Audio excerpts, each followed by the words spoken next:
certain color combinations, it's one of the major incentives to play Mardu and Naya as well. His opponent, Alex Reed, is playing Temur mid-range. I guess you could say this is somewhat derivative of Kibler's work, but this is a little bit more mana-intensive, I would say, going up to a much higher top end with things like Keranos and Xenagos God of Rebels. Also 2 copies of Dig Through Time. Oh, so this is a little bit different. Yeah. Oh, and 2 copies of Temur Ascendancy. Never mind. We're kind of off doing our own thing here. Well, his own thing worked round number 1. He's off to a nice start here in round number 2. And Elvish missed to get things started off here for Alex Reed. That is a Wooded Foothills. This looks to be an attack for 1, so Mann's going to go down to 19. I do remember very well the last time we were here for the Open Series. It was over my birthday weekend in March. Stephen Mann did win our Legacy Open.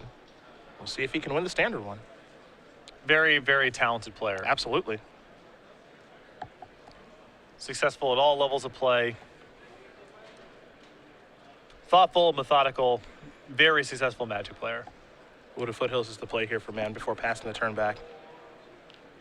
Has had a lot of success on Magic Online, and now translating it into real life. The old S-Man. That's right. Reading on sacrifice is Wooded Foothills. He's down to 19. I don't think he and I have ever battled on Magic Online. I've never run into the S-Man. Back in my heavy grinding days of Magic Online, which were me setting an alarm clock and treating it like an actual 9 to 5, which those were dark days where I would set an alarm for 9 and actually put coffee on and play for 8 hours a day. I ran into him a lot. Mm-hmm. We've got an upkeep. It looks like we're going to possibly see a lightning strike here on the upkeep. And this is pretty good operations here from Steven. He wants to see what Alex is doing before deciding to lightning strike, and also allowing Alex to maybe fetch for a land he doesn't want to fetch for because he assumes that his Zealous Mystic is going to die. These are all little things. It's very rare for something like this to add up to a game win or loss in either direction. But if you do things like this over and over again, at some point it does matter. It does matter that you play like this. There's a mountain, 3 mana. That's a morph creature. What's a morph check here? Rattleclaw Mystic. Okay. Maybe also Sagu Mauler could be. That's what I wanted to know.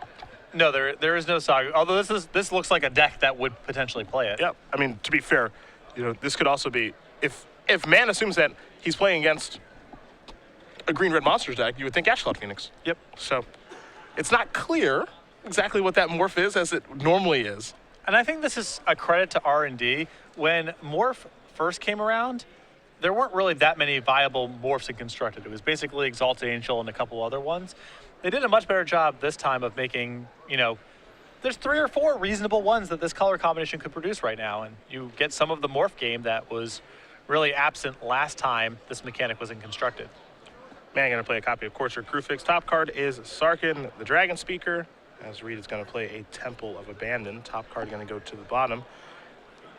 Probably caught a glimpse of Reed's hand. Doesn't have any blue cards yet in his Temur deck, but also doesn't have to worry about it because he doesn't have any blue cards in his hand. No, he does have a little bit of blue mana now. Rattleclaw Mystic is going to flip up. A little bit of mana here. Looks like we're going to see a Xenagos as that's the last spell in his hand. The other 2 cards are just lands. So flooding a little bit here, but the Planeswalker is going to try to do some work. Yeah, Alex got a pretty mana-heavy hand and has not drawn out of it just yet. But if this Rattleclaw Mystic is able to survive, he's got a lot of high-impact spells he can draw. He's got 2 copies of Dragonclaw, a Keranos that we mentioned before. Some Satyr token beatdowns here. But it's going to get to eat something.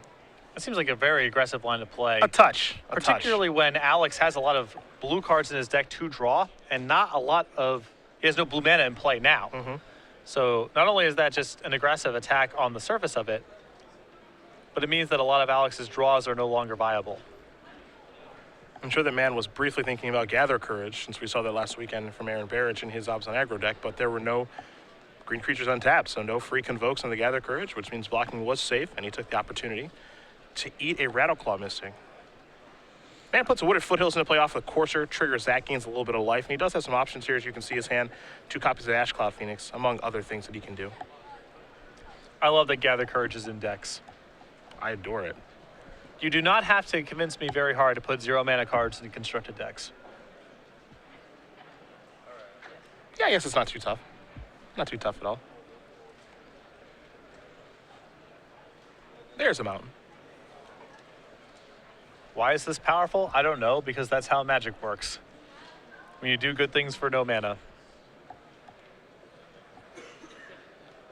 Top card down for Mann from the Courser. We'll have to take a look. Chain of the Rocks. Ah, yes. Oh, Steven. A very nice display. Well, he does have a mountain at least. There is that. He's got step 2, not step 1. Sure. He's got step 2. Sure. See if it's going to be Pelucranos or Ash Cloud Phoenix now, as he has options to play both. I think he's just deciding which one is best on this particular board. Changes his mind a touch. He'll go with the flyer. He's going to pass the turn back. Reed will untap again. He's got 2 lands in his hand. He needs some action. Draws a card. It's another land. You see, he had Wooded Foothills, a mountain, and now a Temple of Abandon. So probably play the Scry land here, but we'll see.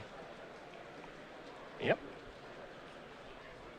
Take a look at the top card. Don't get a great look at it. I think it may have been a Kiora. And this is part of the problem with the attack that Alex made last turn is Kiora would not be a shabby draw here if he could build up a board with Zendegos and start plussing the Kiora on the Phoenix that just got played, but now he has no blue mana, so it's a non-starter. Top card's going to the bottom here for Reed. Yeah, he's in some real trouble now. Zendegos is going to make another Satyr token. He's going to attack with both, knowing that his Zendegos is going to die no matter what now. Yeah, I don't mind this attack. Yeah. And if Ash Cloud Phoenix wants to get a little frisky, by all means. Mana will untap. Draw the chain. Take a look at the top card. Ah, yes. We are doing it. I mean, I think Steven's got an enormous edge in this game, so it probably doesn't matter, but these are some humorous reveals. They're pretty good. Yeah. They're pretty good. Somebody stretching the old mana base, huh? Yeah. You got a Phyrexian Obliterator over there? All he's got to do is peel off his Urborg. Yeah, exactly. Good to go. Well, shrug the shoulders. Red zone. See where the blocks go. Oh, later then it goes. I have to imagine Ash Cloud Phoenix just coming in the air. No resistance over there. There's Pelucranos to go with the ground. Pass the turn back. Yeah, Ash Cloud Phoenix did go straight to Reed. Yeah, I think Steven is correctly sensing here that Alex just doesn't have anything going on. Yeah. And there isn't a card, you have to worry about like Mizzy Mortars in this format, or a Bonfire of the Damned coming rolling off the top. There's just nothing. And you want to talk about humorous draws. I don't know if you caught Alex's draw for the turn. It's a copy of Dig Through Time. Nice. Both players are really just letting it rip early this morning with their draw steps. Firing on all cylinders. Yeah. Can't wait to see what Mann reveals next. Yeah. Erosion. Sure, why not? Necropotence. Well, we'd have to have a conversation. Yeah. There's Wooded Foothills. That's land number 6. And Mann can confidently untap here, draw his Elspeth he can't cast. Top card, Courser. Okay. So, again, I do not think it's going to matter too much this game, but Steven's hand is about as bad as it could possibly be. Yeah. I think it's another Pelucranos, a bunch of double white spells. Yeah, he's got a Chain of the Rocks, an Elspeth, and a Wingmate Rock in hand. And he doesn't even need to cast those because he's got enough castable spells, the second Ash Cloud Phoenix, to be able to get the job done. Gonna sacrifice Wooded Foothills, will Reed. Get a land out of the old deck, go down to 10. But that one can't search for blue mana, so he'll have to get a forest. There really aren't that many blue sources in Alex's deck. If I had to make a critique here, given how many blue cards he has, and the fact that he has Dig Through Time, which is double blue, it's a little light. It's 2 Temple of Mystery, 3 Island, 3 Frontier Bivouac, and that's it, on top of Caryatid and Rattleclaw. Rattleclaw, sure. It's a little light for a lot of blue spells.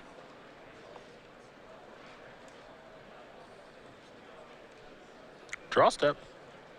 Genesis Hydra. Ooh, exciting. A lot of mana, too. If you can find a way to maybe stop the air beats, there's a land. I'm looking to see if there's anything that can do that. So he gets to do this for 5. Well, he gets a Storm Breath, but that's not really that helpful here. Kiora is not shabby, but Seen better. again, yeah, not too helpful. And the tough thing here, the Stormbreath Dragon was the last card, so that's, Not relatively bad. helpful. It's his best hit, probably. The big deal here, I think, because I don't think I'd be surprised if Reed goes on to win this game. The big deal now is that he's given away some information about, I'm a teamer deck, I'm not a green-red deck. Yeah. Because we saw Savage Knuckleblade and Frontier Bivouac in that whole thing. I'm not sure if that really will inform too much of what Steven does in the sideboard, because the cards that Alex is playing it sort of just looks like a green-red monsters list with Knuckleblade. Yeah. Maybe a couple other random blue cards.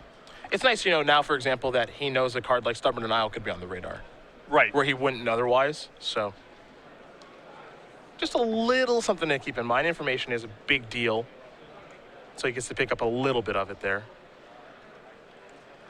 Man, got to untap here and take a draw. Courser is what he'll draw, of course. Take a look at the top card now. Copy of Temple of Plenty. We are working our way there. All right. Look at him go.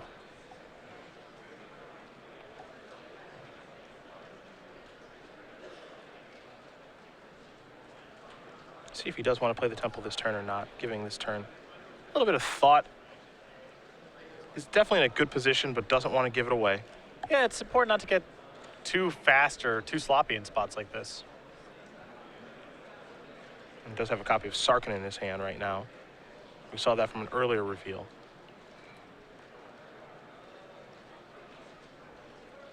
And man, trying to figure out the best way to attack this board. I'm surprised that the first order of business for Steven here is not playing the Temple. Makes for a pretty good start, I would think. Just gives him a little more information to work with. Now, it gives some information to Alex, too, about how he wants to block, but I think Alex's hand is pretty forced in how he has to block here. I think he has to block the Ashcloud Phoenix and either chumps or trades with the Pelucranos.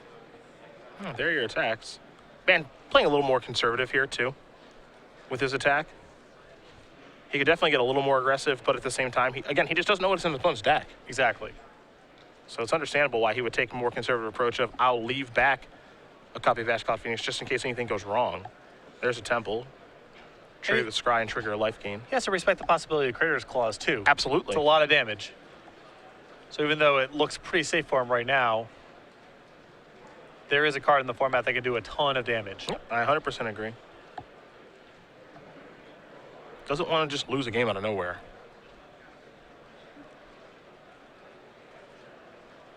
You don't know if something like a main deck Harnessed by Force is coming. You have no clue. I mean, I don't know if he could do a lot about that, but again, you just don't really know what's coming from your opponent's deck because you just haven't seen very much. So if you can play in such a way that you can, play a little more conservative and play around everything, I think you do. Karanos the draw along with the dig through time in hand, so Reed's draw steps aren't cooperating, to say the least. Correct. And I think at this point he's not going to be able to block next turn. Yeah. If Steven goes ahead and pulls the trigger with attacking with everything, which no guarantee because he's shown that he respects the possibility of Alex having tricks. Yeah, especially when we know that there's a Sarkin over there in Mann's hand. He can Chain of the Rocks a Satyr token. Of course, can't take down the Stormbreath Dragon due to protection from white, but it won't come down to any of that. As a concession here from Alex Reed, will give Stephen Mann game number 1. Naya mid-range up a game here over Teamer mid-range as we will head to the sideboards. We will start with Alex Reed's, which you have in front of you. 2 copies of Stubborn Denial, 3 Disdainful Strokes, 3 copies of Destructive Revelry, 3 Anger of the Gods, 3 Teamer Charms, and a Chandra Pyromaster. I like the copies of Disdainful Stroke. Steven's got a lot of expensive quality threads, as you just saw. And other than that, I'm not a huge fan of what's going on here. I think the Teamer Charms are borderline when Alex is on the play, but I would prefer to leave them in the sideboard. Other side of things, I'm looking at 4 copies of Xenagos the Reveler, 4 Anger of the Gods, an Elspeth, 2 Banishing Lights, 2 Glare of Heresy, a Nissa World Waker, and a Lightning Strike. So pretty straightforward stuff here from Mann. I think I like the additional Elspeth. I think Elspeth is just great in these sort of mid-rangey matchups. It's probably the trump that Teamer has a really difficult time in beating. Banishing Light seems okay, answers some things, doesn't take care of Stormbreath Dragon, however. And maybe an additional Lightning Strike. I'm not entirely sure that one's great here. Maybe Nissa World Waker, but some decent options. I like the Nissa, the 2 copies of Banishing Light, and the Elspeth. I wouldn't go much past that. Yeah, I could see just cutting the Lightning Strikes maybe. Maybe the Suspension Field. That one doesn't seem great in this matchup, just seems okay. So some decent options available. I think Suspension Field's pretty... I think that if Alex only showed the cards that he showed, that I would cut it, but given that Alex had blue mana and showed a Knuckleblade, I think I would leave in Suspension Field. Well, game number 2 going to be underway here between Mann and Reed in just a moment. But if you guys have seen us, we've got some sweet new pins on, thanks to SCG Game Night every week here in December. Look at how cute and hilarious that is. This is the token and pin that's available for December. Every month we come out with a new kit. This is the kit for December. And if you want to get signed up, you can head over to starcitygames.com/game night for more information. Initially, we launched this program as Wednesday only. We moved it to any night that the store wants to run it. Whatever format, sanctioned or unsanctioned, just get fun, friendly play in your store on a regular weekday or weekend. So head over to starcitygames.com for more information if you want to get signed up for the January kit. It's a sweet program that we've got going on here in December. December's already underway, so if you will be signing up now, it will be for January, as Patrick did mention. But for all you players out there in stores that do have game night in December, it's a turtle party, crushing a castle, and I think those crabs as well. Yes. I wonder if crabs and turtles have like a thing. Do they Well, fight? every single time that I've looked at a piece of art and said, I don't quite get what the joke is here, there's some sort of joke. Sure. So we'll get it told to us eventually. I'm not entirely sure why you would fight a crab. They seem like pretty nice animals. No, they're not actually. Oh, well, I take that back. Never mind. Have you ever gone crabbing? I didn't even know that was a thing. They are unpleasant. Okay. It sounds like you have gone crabbing. Yeah, they're unpleasant. Well, I'd be unpleasant too if people are trying to bother me. Right. No, I totally agree. It's not their fault. I'm just saying that they're not pleasant. All right. Fair enough. Though I feel like they are an easy enemy to defeat. Sort of. I mean, given your size as a human being, you have a pretty big edge. Absolutely. But you incur some costs along the way. Well, you always do. You always do. I know I could beat a turtle in a fight. Yeah, you just have to tip it over onto its back. Easy game. Yeah. It's important to always have a strategy. Yeah, Mother Nature just handles that one for you. You don't even have to try really hard. Game number 2 here between Steve Mann and Alex Reed about to be underway. Steve Mann, number 12 on our Open Series leaderboard. He is the cutoff. If we started the Players' Championship today, he would be the last person in. He's got 130 Open Series points. He's looking to get some more here this weekend. This building here in Atlanta, he's had a lot of success with. Again, on March 2nd of this year, won the Legacy Open. We'll see if he can put together a great finish in a Standard Open here in Atlanta. Curious to see if he and traveling mate Logan Myers are going to be in Portland next weekend as well. Yep. The 2 Florida players. They say it can't be done. You have to live in the Midwest and the Northeast, but we've got 2 players in Florida who look like they're going to be headed to the Players' Championship. Joe Lissette, California area. Jim Davis did most of his work in the IQs. Yep. It can't be done. Kevin Jones as well. Yep. Just some of the names that look like they're going to be headed to Roanoke at the end of the year for the Players' Championship. It's going to be one heck of a tournament from Roanoke next month. It's going to be here before we know it, too. This has been the fastest year of my life, I feel like. In both a good and bad way. That's how I feel. I mean, it's been a lot of fun, but I can't believe it's basically over already. Right. Alex going to take a mulligan very, very quickly. Looks like Mann's going to keep. I remember being here in March and messing up my ankle and not being able to do the broadcast on the second day. I remember that too. Yeah. It doesn't even seem like it was that long ago. Big shout out to Todd Anderson, who came. No, I'm not shouting him out. I'm not shouting him out. He should be here. Well, not shouting him out. If he wasn't there, then it would have just been me by myself. And then I would have. I mean, I'm saying he should be here this weekend. He took the weekend off. He didn't travel. Andrew Shroud even traveled. Andrew Shroud's walking around right now. Iron Bowl.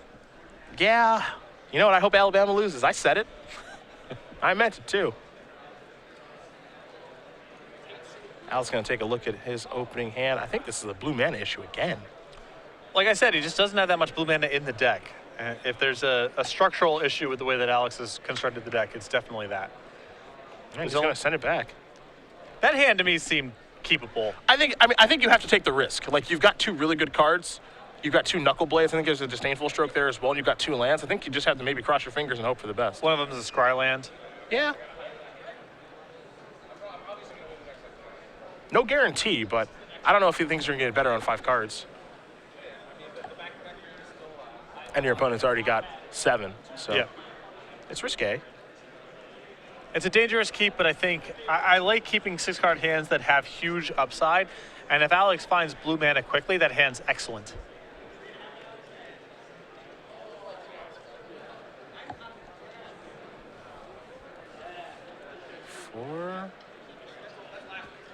mean, this can play.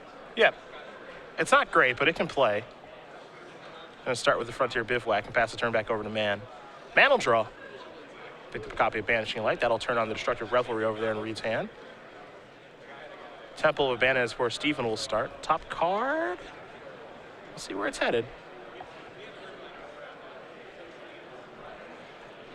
Gonna give it some thought, as he always does. Very methodical player is Mann. Sometimes to his detriment. Pass the turn back. Another copy of Destructive Revelry. Well, he's got to hope that Stephen cooperates now. Yeah, play a Courser. Please. Mountain. Sylvan Carry added. Pass the turn back. Reed will draw a forest. That's land number 3. And this is not a bad spot for Alex, given that he's on 5 cards. You know, he has the ability to blow up some of Steven's enchantments. If Steven plays a Courser, he's got a Revelry ready. If he plays a 4-mana spell, he can just Disdainful Stroke it as appropriate. He keeps taking his land drops and gets Stormbreath Dragon, which is pretty challenging for Steven's deck to answer. So for a 5-card hand, this is not going that badly for Alex. I have definitely seen worse. That's for sure.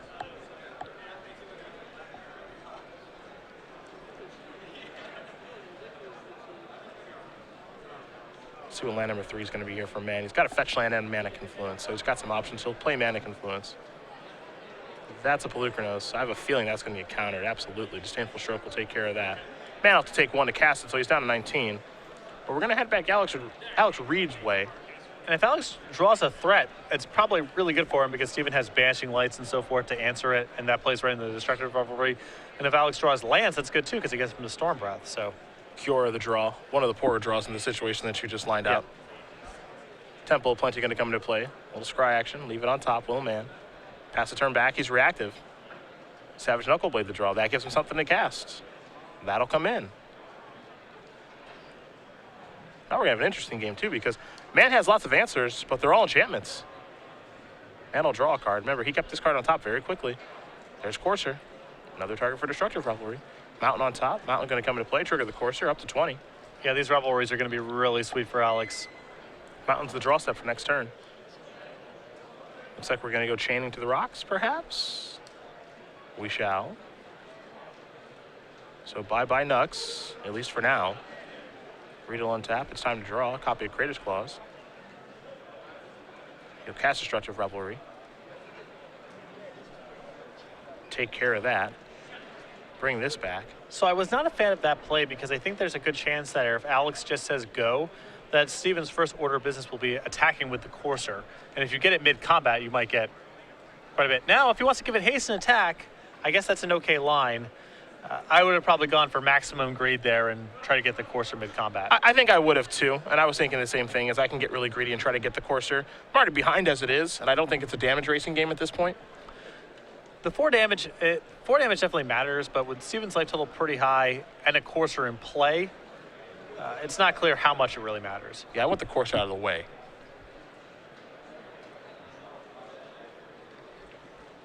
See Mann's top card's a copy of Pelucranos. That'll likely be the draw step next turn. There's Chain again. So see you later, Knuckleblade, at least for now. There's Wooded Foothills. Trigger the Courser up to 15. Courser. Red Zone.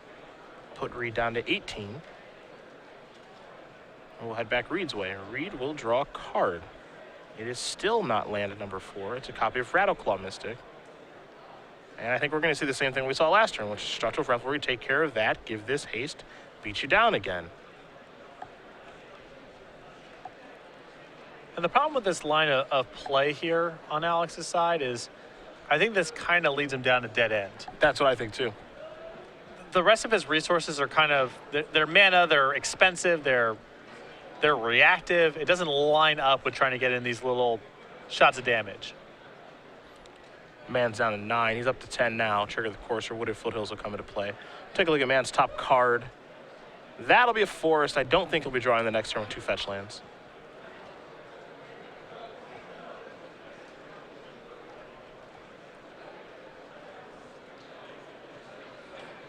Mann does have some nice options in his hand. We know about the Pelucranos. Banishing Light over there as well.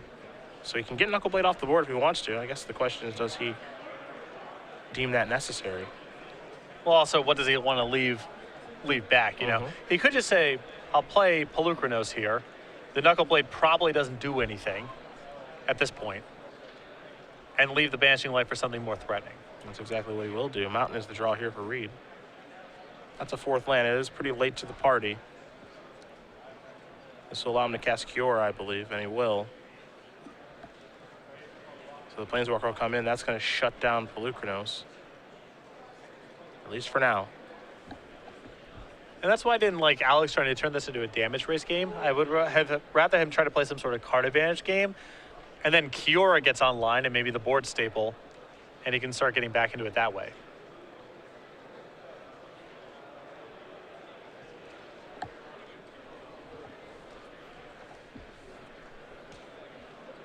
Yeah, I think that a damage race game is just not one that favors him, but if we're playing a longer game, he might actually be able to win a longer game if Kiora's off the table. And, you know, you have to, I mean, he probably has to get a little bit lucky, but, you know, hoping that Stephen floods out or just draws cards that don't matter is a way to win. Well, Steven said go at one point. Yep. With no threats in place, so you can assume that his hand's it's either mana or it's reactive, which is the case. It was all removal spells at that point. So the top card of Mann's deck was a copy of Blossoming Sand, so he's going to sacrifice his Foothills again.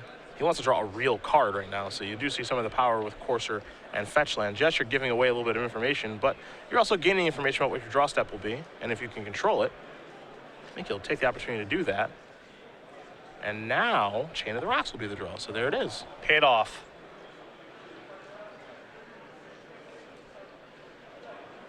Man, still giving a little bit of thought here.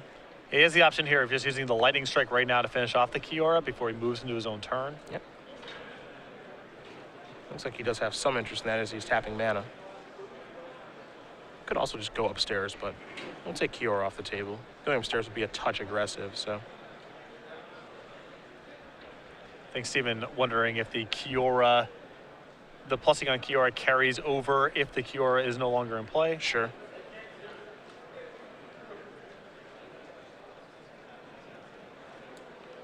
Chain of the Rocks the draw. Top card now.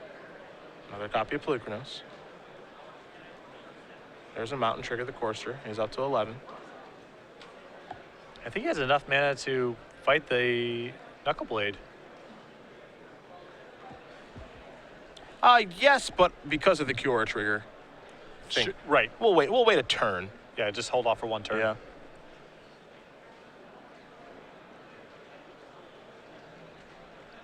And now Steven can say go. If Alex holds up all of his mana to protect the Knuckle Blade, that's fine by Steven. And if Alex commits anything to the table, then the Pelucranos can finish it off. He could roast something. I think either way we're going to see a Monstrosity activation here on Reed's turn. That is probably too much to overcome.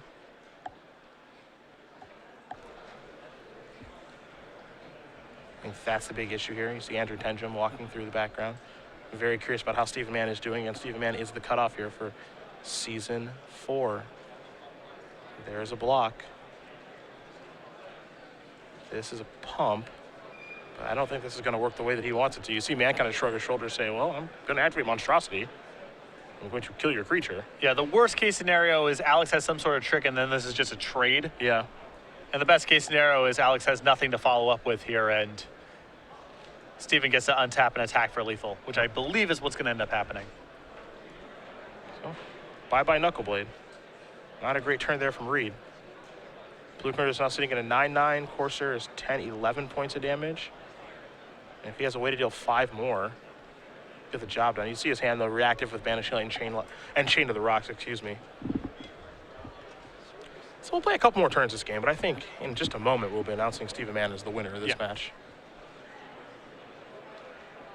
Two decks I not expect to see to start the day. We saw Logan Mice with greener monsters. Now we've got Mann with Naya midrange. So these players opting for these large green strategies. Naya midrange is closer to green-red monsters than any other conventional deck in the format, too. Yep. It is a little telling, you know, given what we saw last week with the 4-color midrange deck that Brad Nelson played, Esper in the finals. We saw the Jeskai token kind of combo deck win the tournament from Harlan Fear. Diversity is the name of the game in this format, and you see the players from Florida opting for Pelucranos and friends. It's be fair, it is a pretty stable base with Pelucranos, Sylvan Caryatid, and Courser of Krufix. A bunch of good cards, good synergies with the fetch lands.